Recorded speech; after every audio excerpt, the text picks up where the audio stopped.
Morning guys, ayan, magandang umaga sa inyong lahat. Ngayon ay ako nandito pa sa probinsya. Ito yung aming probinsya. Sana all. Commander. Ayun ay maulan. Walang kasawa-saba ang ulan. So andito ako ngayon sa labas. Hindi pa naman masyadong malakas ang ulan. Ako ay mangunguha ng talbos ng kamote. Ito yung tanim ni Mrs. noon pa. Talbos ng kamote.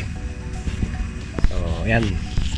Yung lugar na yan, yung lupain na yan, hindi sa akin yan.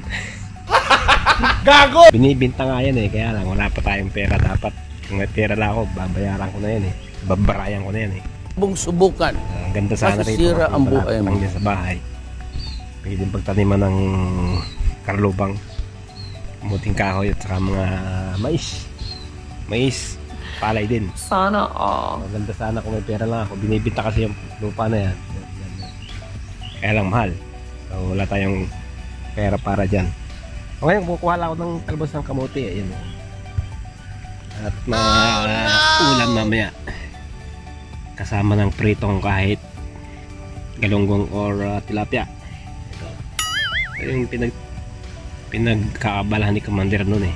Kaya lang hindi pa siya masyadong malago. So, yan. Ang galing! Kapang sahog-sahog lang sa bangos or sa tilapiyang sinigang.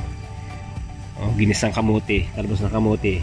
Pwede na rito kung mag-harvest.